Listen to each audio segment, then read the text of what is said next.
Hi there and welcome. I'm Michelle Marchant Johnson, and I'm so happy you've joined me here on my YouTube channel. I'm with Love Life Coaching, and I'm blessed to do work in the world where I help amazing women love their lives, love themselves, and find real love. And today I'm going to be talking about 5 important things that a man needs in order to commit to a woman.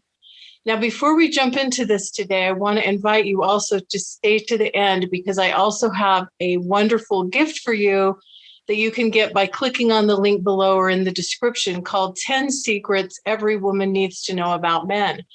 And I've gathered these 10 secrets from interviewing hundreds of men over the last few years and sharing some of the key insights that I think are really invaluable for women to have in regards to understanding more about men.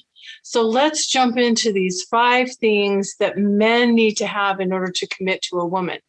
Now, this again is based upon my conversations with men over the years and having them share with me some of the key things that attracted them to their current girlfriends, long-term relationship partners, or wives.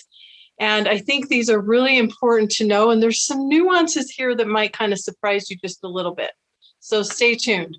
The first one is probably not going to surprise you. And that one is physical attraction. Now, it's really important, as we know, for men to feel a physical attraction to the woman that he wants to be in partnership with. Typically, this is very important for women as well.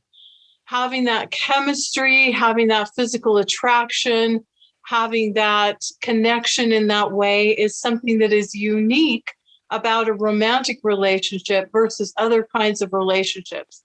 And for most men, the physical attraction is either there or it isn't.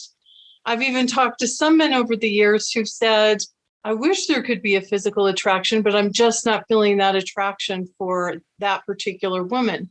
So the physical attraction for men typically does need to be there, and it's usually there right from the start, or it's unlikely to develop. For women, sometimes, and not always, but sometimes for women, the physical attraction can grow and develop when you get to know the heart and character of a man and start seeing how he shows up in your life. He can become increasingly more attractive. But that's typically a distinction between men and women. For men, it's usually there right from the start, or it's not.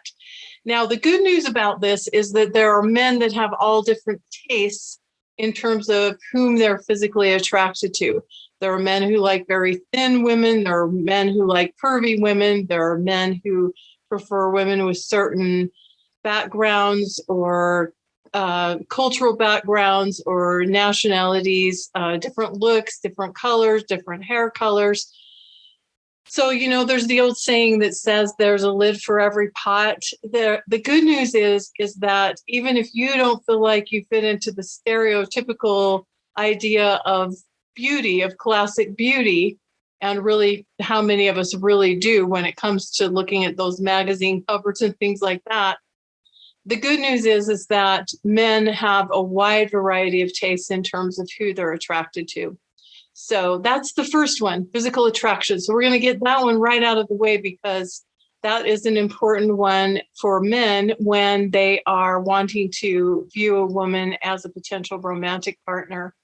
And it's also really important for most women. Okay, so number 2 is when a man is in a relationship or considering a relationship with a woman, this can start even in the earliest stages, like when he's meeting a woman for the first time or when he is looking at a profile online.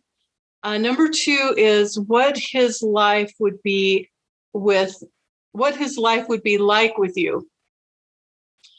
And of course, there's this saying that says all people are tuned into the same radio station, which is WIFM, which stands for What's in It for Me. And this is not a narcissistic thing. Most of us are looking to have a life that we can enjoy, where we can have fun, where we can be happy, where we can share the experiences of life together with someone. And so it is natural for a man and also for women to imagine what life would be like with this person. Do we share the things that we share enough in common that we could enjoy being together? Are we likely to have good conversations? Do we have that kind of connection that would make us potentially good partners? And, how do I feel when I'm around this person? Do I feel good with this person? Do I enjoy being around them? So it's natural for both men and women to kind of assess what life would be like with this person. Is this person's presence in my life going to add to my life? Is it going to increase my life satisfaction, my life happiness? A healthy place to attract a relationship from for both men and women is when you're in a place where you're already happy, already enjoying your life, and you know that that relationship or that partnership in your life could be just kind of like the whipped cream and cherry on top of an already delicious dessert, so to speak, if we're using an analogy here. And so looking at who you are and who the two of you are together is a natural thing to kind of assess when a man is looking at a woman as a partner, potential partner, and or a woman is looking at a man for a potential partner. So imagining what his life would be like with you is number 2.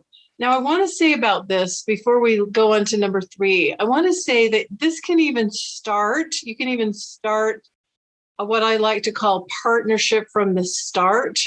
This can even start with an online dating profile. So for example, instead of saying, I like to travel and I've been to 70 countries and blah, blah, blah, blah, blah. That's kind of like the factual side of things, but it's telling something about you, that you're passionate about traveling. But if you want to do partnership from the start in conversation or in an online dating profile, it could sound like, imagine the fun we'd have seeing the sights and sounds of new cities and countries as we travel together locally and across the sea.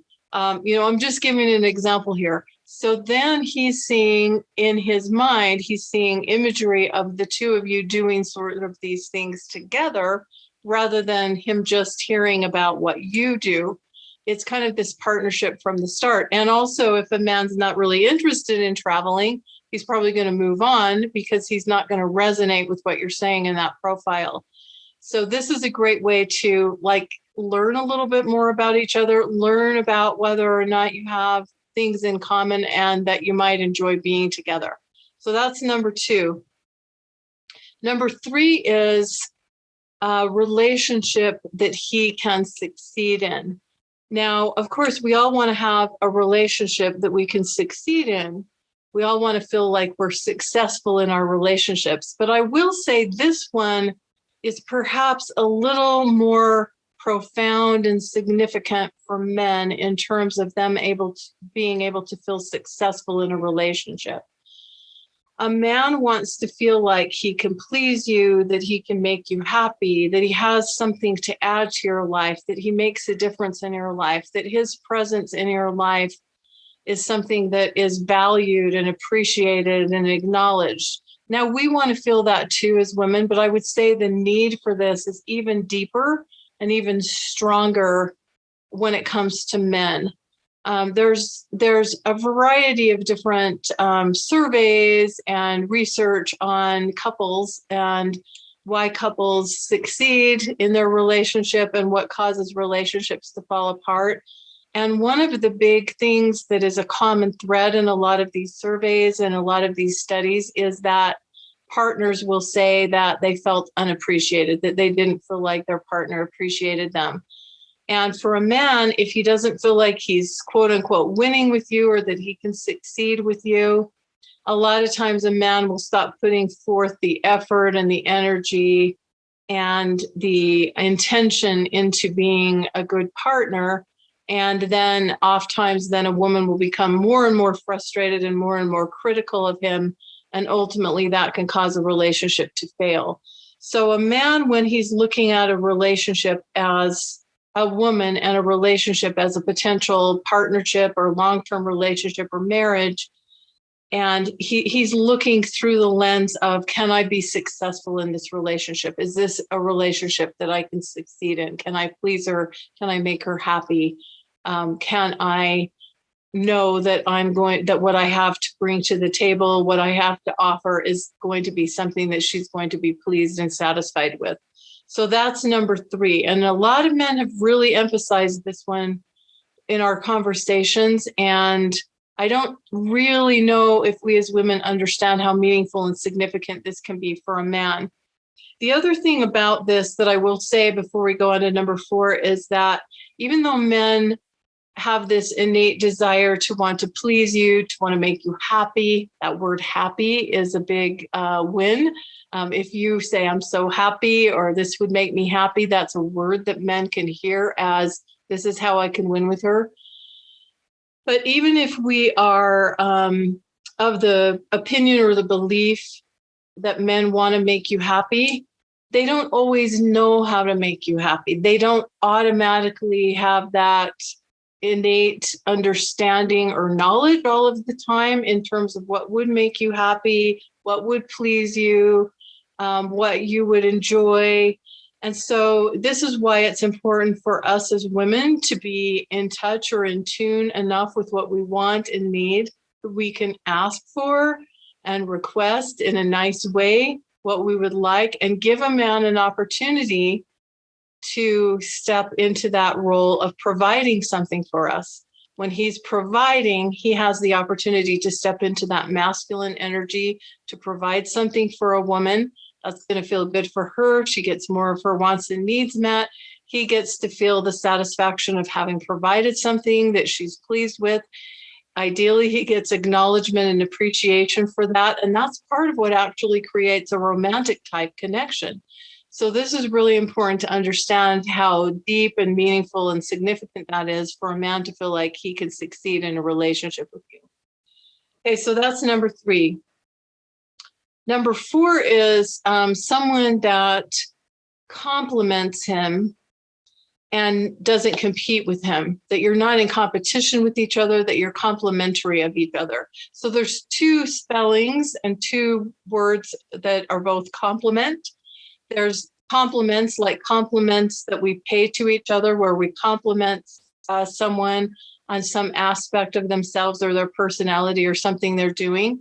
Men appreciate compliments just like women appreciate compliments. But I will say there's a bit of a distinction here that's an important nuance to understand. So for a woman, a man might say to a woman, you look so beautiful tonight. It's so wonderful to be with you. That's going to feel really good. And that kind of compliment, you look so handsome tonight, it feels so good to be with you.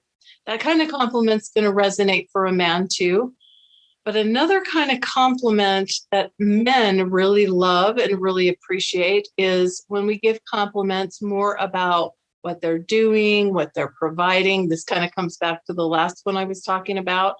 And so, for example, if a man plans a date for you and he takes you on a date, and let's just say he chooses a wonderful restaurant, if you say something like, I can't imagine being happier in any other restaurant right now. This food is so good. It smells so wonderful. And I can't imagine that I'd enjoy being anywhere else more than I'm enjoying this right now. He's going to feel that as a very personal compliment. Even if you're more complimenting the restaurant and the food and the smells, if he's providing that experience for you, he's going to feel complimented in a very deep and personal way.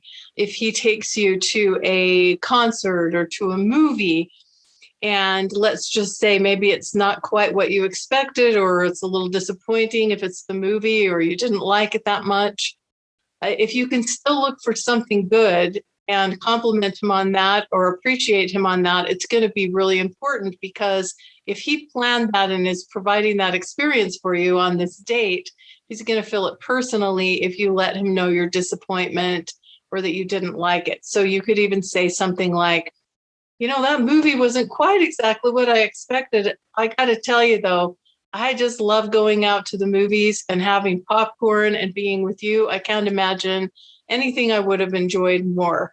Even though the movie wasn't quite what we expected, I loved being with you. And oh, I can never get enough popcorn. See, if you say something like that, he's still going to feel complimented, appreciated, and acknowledged that he tried to provide something for you that would be pleasing. So this is a really big one. And the compliments that we pay to men about what they're doing or about their advice or something that they share or something that's valuable that they bring to the table, men are going to feel those compliments very personally. Now, the other kind of compliment is that you compliment each other. And what I mean by that is rather than being in competition, which is how men usually interact with each other, they're more competitive with each other. But if you're in a romantic relationship, you want a romantic relationship to be complementary, meaning you complement each other rather than you're in competition with each other. Because in a romantic relationship, that kind of energy of competition is not supportive of romance. That's more like what people might do with people that they're competing with from a career standpoint, or men with their friends, or, kind of the man-to-man thing. Most men have shared with me that in a relationship with a woman, a romantic relationship with a woman, they want someone that's complementary rather than competitive with them. So just keep that in mind when a man is sharing his accomplishments or his knowledge and that sort of thing. If you can appreciate and acknowledge him for that, you can also share yours, but not in a way where you're wanting to one-up each other, because that puts an energy into the dynamics that is not supportive of romance. Okay, so that was number 4, someone to compliment. We talked about both kinds of compliments, not compete with you. Number 5 is someone who has common interests and values. Now, I will say that it's really a lot of fun to have some common interests with a partner. If you're really into traveling and he's not, or he's really into traveling and you're not, that potentially is problematic or disappointing in a long-term relationship. Might not be the best match or the best compatibility. And taking this but at the same time, it's okay to have some differences in terms of your interests as well. It is fun to have some shared ones. But taking this even to a deeper level, I would say what's even more significant and even more important is some shared values. Now, shared values are those core concepts, ideas, words, principles that you really center your life around. You prioritize your time, your life around your values. So, for example, if a big value for me is understanding more about different cultures and people in the world, and I do that through travel, then that's more than just an interest for me. That's a value for me. That's a core principle that is part of who I am. And it's going to be challenging to have a long-term relationship and be compatible with someone who doesn't at least share and support that value to some extent. The work of John Gottman is centered around helping couples, mainly couples who have been through experiences or are kind of on the brink of breaking up or splitting up or divorcing. And he has done decades of research and study with couples. And one of the key things that he finds that can cause potential long-term problems or breakdowns or breakups in a relationship is when there are misaligned values. So even though a man might not completely put it in these words or outwardly discuss these things with you in this particular way, most men and most women are looking for someone who shares some common interests, because it's fun to share some common interests together, even though it's okay to have some individual interests that you don't share. But even more importantly, some core values. I recently heard of a couple who, after 30 years of marriage, broke up because of the heightened political activity of both of them and how they kind of landed on both sides, on different sides. So, as you know, we've had some political upheaval over the last few years in the United States and some some dramatic gulfs between different ways of thinking. And this couple discovered in the midst of this that they were on opposite ends of the spectrum. And these were their beliefs and their opinions were so centered in their values that they realized they just could not come together and make peace with this. Amazing they found that out after 30 years, but that is a true story. And I'm sure they're not the only ones.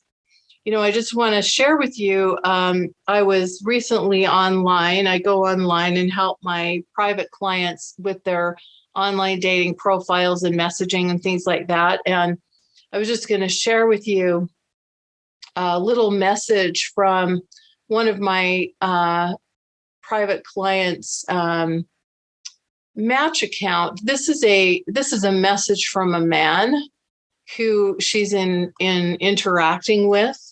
And I thought this message was really interesting because it gives an actual example of a man who's kind of exploring with her, do we share these common interests? Do we share these common values?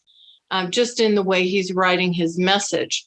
So he's at this time that he's writing this message, he's at the airport and he's heading out for a trip. But he's like kind of trying on a few things with her in this message. You'll see what I mean. He says, I think we've touched the key question.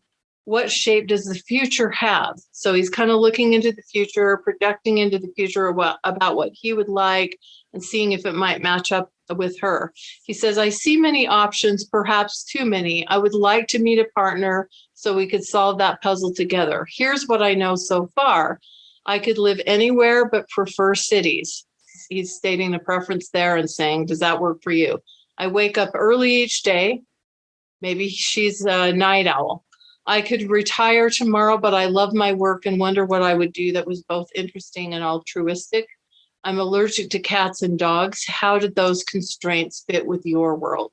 So this is a man actually kind of trying on a few things. It's an example of this where he's trying on a few things to see if they have some shared values and interests. That's an actual real life example. So that's kind of interesting and kind of fun to give you an idea of what I'm talking about. So as you noticed, as I'm going through these are not so much different between men and women, although I do think the need for a man to feel successful in a relationship is more deep and more profound and more significant than we as women often realize. But there's not a huge gulf in terms of differences, just some nuances here. So I do think these are really important things to understand and know, and these apply to men that are actually looking for a long-term relationship, girlfriend or marriage partner, not necessarily men that are just looking for like a one-night stand or some action. And I know if you're on this channel, you're more likely looking for a real relationship. And so I think this is really important information to share. So with that having been said, I'm just going to quickly review these. Then I'm going to let you know about the free gift that you can get by clicking on the link below. And then we'll wrap for today. So the first one is physical attraction. Second one is what his life would be like with you. And you can start that with the partnership from the start. A relationship he can succeed in. This is really important to a man, that he feels like he's acknowledged, appreciated for what he can bring to the table. Someone to complement, not compete with him. And we talked about both kinds of compliments, how men often resonate even more with the kind of compliments that are acknowledging what they do. And the kind of complementary interaction that you have together where you're not in competition with each other, but you're in partnership with each other, that partnership from the start. And number 5, someone with common interests and values. So with that having been said, I invite you to click on the link below, get the 10 secrets every woman needs to know about men, audio and ebook. And I would invite you to leave your comments below. If you like this video, please give it a thumbs up. And if you haven't already subscribed, please subscribe now. Helps me and my guests. And I really appreciate you being here. Thank you so much. And bye-bye for now.